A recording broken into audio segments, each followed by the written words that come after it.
अस्सलाम वालेकुम sir. Sir मैं कोई नौकरी तलाश कर रहा हूँ, क्या आप मुझे अपने पास काम पे रख सकते हैं? नहीं, मेरे पास तो इस वक्त कोई नौकरी नहीं है क्योंकि स्टाफ ऑलरेडी फुल है। सर आप इतनी बड़ी कंपनी के मालिक हैं, अगर कोई जगह बनती है तो मौका दे दें, आपकी बहुत मेहरबानी होगी। सर मैं इस वक्त बहुत परेशान हूँ। देखिए, अगर कोई जगह बनती होती तो मैं आपको काम पे जरूर रख लेता। स्टाफ फुल है, गुंजाइश बिल्कुल नहीं है। अच्छा सर, मुझे लग रहा है जैसे मैंने आने में देर कर दी है। सही समझे आपने आने में वाकई देर कर दी है। पिछले हफ्ते हमने भर्तियां की हैं। सर पिछले हफ्ते तो मेरे अब्बू फोत हो गए थे, और काश अगर मैंने उनकी बात मानी होती तो आज यूं नौकरी के लिए धक्के ना खाता।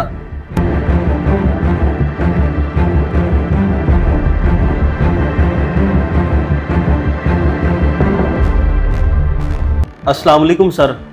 सर क्या आपके पास मुझे कोई नौकरी मिल सकती है? ये रहे मेरे डॉक्यूमेंट्स। नहीं भाई, मेरे पास कोई नौकरी नहीं है। दरअसल आजकल काम बंद पड़े हुए हैं और मैंने सारे एम्प्लॉयज को छुट्टी पे भेजा हुआ है।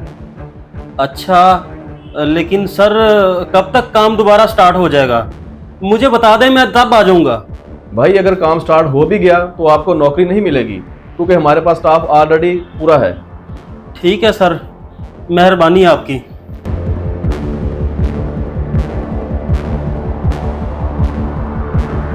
कहां कहां नौकरी के लिए धक्के नहीं खाए, हर जगह ट्राई करके देख ली, लेकिन नौकरी है कि मिलने का नाम ही नहीं ले रही। सही कहा करते थे अब्बा, आज उनकी सारी बातें याद आ रही हैं। बेटा बात सुनो। हाँ अब्बा बोले। बेटा मैं आजकल बहुत बीमार रहने लगा हूँ, मेरी जिंदगी का कोई पता नहीं। मेरे जीते जी अगर तू किसी रोजगार पे लग जाता तो आज मुझे ये परेशानी ना खाती।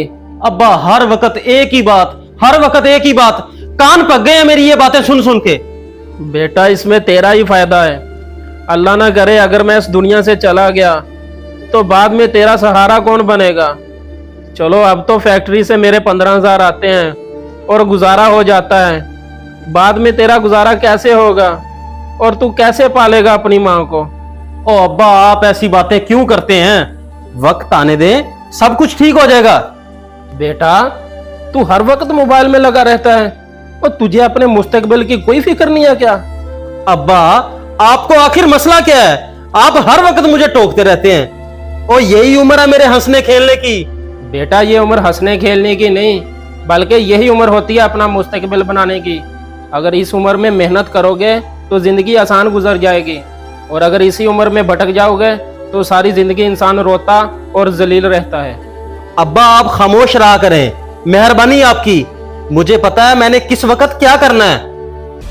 काश उस वक्त अब्बा की मान लिया करता तो आज ये नौबत ही ना आती। मैंने वाकई अपना वक्त जाया किया है। ओए उसामा, तू यहाँ पर क्यों बैठा है और रो क्यों रहा है? बस यार आज मैं किसी को बहुत याद कर रहा हूँ। किसको याद कर रहा है मेरा भाई? कुछ तो बता। बस यार आज मुझे अपने अब्बू की बहुत याद आ रही है। जब वो जिंदा थे तो मुझे हर बुरे काम से रोका करते थे और मैं उनकी बात नहीं सुनता था। मैंने अपना वक्त सारा आवारागर्दी में जाया कर दिया। आज मुझे कोई नौकरी नहीं मिल रही। मेरे भाई एक बात तो मैं भी तुम्हें कहूंगा, जब अंकल कहा करते थे उसामा कोई नौकरी वगैरह कर ले, उसामा कोई नौकरी कर ले, और तू आगे से जुबान चलाया करता था। अब वक्त हाथ से निकल गया तो हो गया ना एहसास तुम्हें? एहसास? थोड़ा सा एहसास, बस एक लफ्ज ही बचा है। काश मैं उनकी बात मान जाता तो आज यूं धक्के ना खाता। बस बेटा अब भुगत, क्योंकि मुश्किल वक्त में कोई दोस्त भी काम नहीं आता। वालिदैन जब इस दुनिया से चले जाते हैं तो उनकी बातें तब याद आती हैं। लिहाजा अगर आपके वालिदैन हयात हैं तो उनकी फर्माबरदारी जरूर करें, वरना उनके मरने के बाद आपको शदीद एहसास होगा। अगर आपको हमारा ये मैसेज पसंद आया हो तो इसको सदका जारिया समझकर जरूर शेयर करें।